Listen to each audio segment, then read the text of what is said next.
General Eischeid was born and raised in Des Moines, Iowa. He enlisted in the Iowa Army National Guard in October of 1971. General Eischeid's past assignments include Chief of Staff, the 19th Theater Support Command, Korea, Deputy Chief of Staff, Iowa Army National Guard, Commander of the 185th Rear Tactical Operations Center, and Commander of the 134th and Service and Supply Battalion.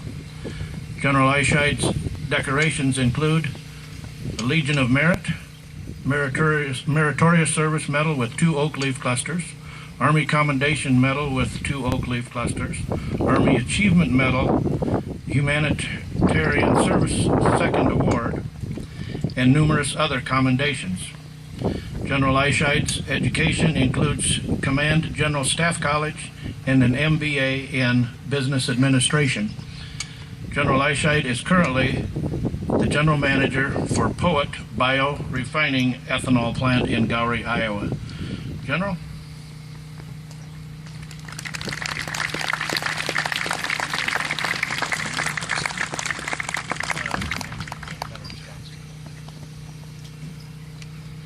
I just accepted Tom's apology for leaving me out of the program. Before I get involved in my speech, let's give Tom and his team a round of applause for this beautiful event here. Thank you, Tom.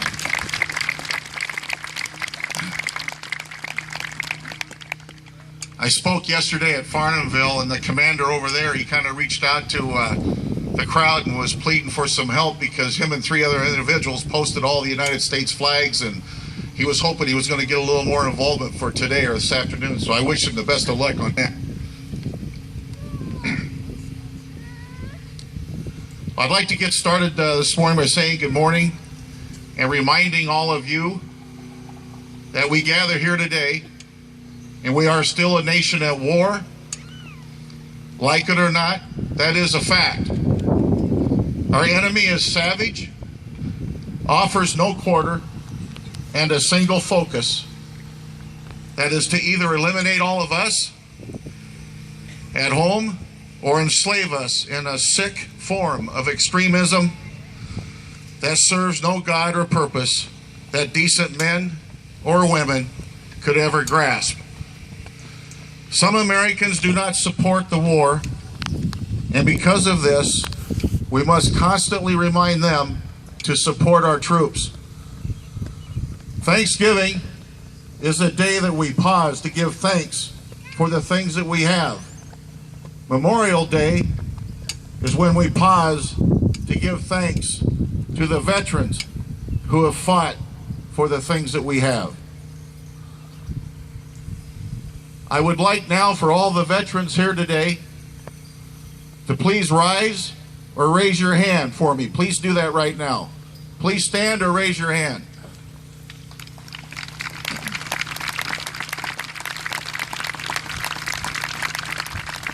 And I ask for the rest of you. The rest of you, look to your left and right. Look around.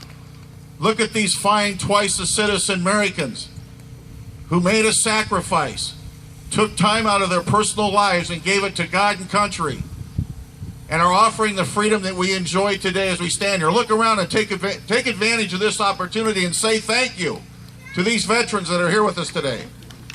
Thank you.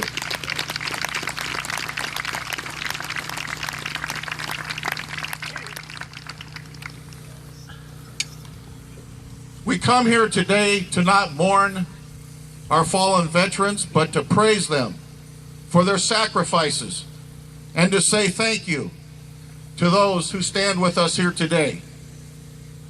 Thousands have died serving our country, and their family members will deal with their loss for the rest of their lives. Thousands more have suffered wounds since it all started, but like anyone else who loses life or limb while serving others, they knew what they were about and were doing what they wanted to do. The chattering class, and you all know who they are, want to make these soldiers and their families out to be victims. But they miss the point. We who are serving and have served will not tolerate this. Those with a less of sense of service to the nation never understand it when men and women of character step forward and look danger and adversity straight in the eye, refusing to blink or give ground to even their own death. The protected can't begin to understand the price paid so they and their families can be free and enjoy life. What they are missing, what they will also never understand, is the sense of commitment, joy, and honor of wearing the uniform and serving this great country of ours. We need to remember that God created this vast and glorious world for us to live in freely, but also at a great sacrifice. Let us never forget, from the Revolutionary War to the current war on terrorism and all the wars in between, that sacrifice was made for our freedom. Remember to pray for this great country of ours, and also pray for those still in harm's way and the murderous unrest around this world. Stop and thank God for being alive and being free at someone else's sacrifice. Remember that every day we can wake up, and we can wake up free. It's going to be a great day. For it is the veteran, not the preacher, who has given us freedom of religion. It is the veteran, not the campus organizer, who has given us freedom to assemble. It is the veteran, not the lawyer, who has given us a right to a fair trial. It is the veteran, not the politician, who has given us the right to vote. And it is the veteran who salutes the flag. And at the end, it's the veteran who serves under the flag. Veterans, 100 years from now, it will not matter what our bank account was, the sort of house we lived in, or the kind of car we drove. But the world will be different because we wore an important uniform and we lived the life of a soldier. Someday, veterans, we will all join those who are already resting. We will join this special band of brothers to recount the experiences of serving something greater than yourselves.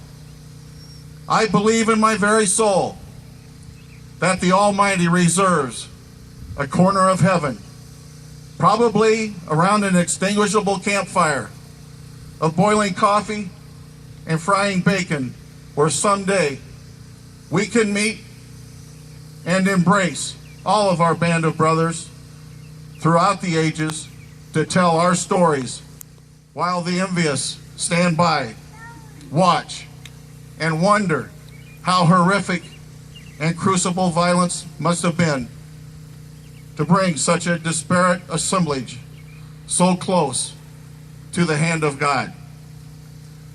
Rest assured, our America, this experiment in democracy that started just over 2 centuries ago, will forever remain the land of the free and the home of the brave.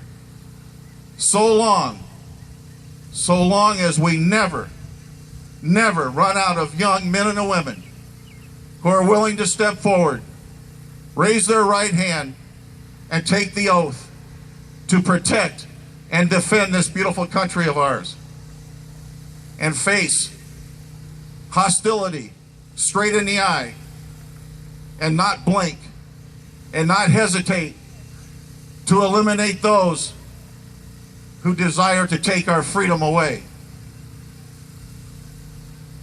It has been my distinct pleasure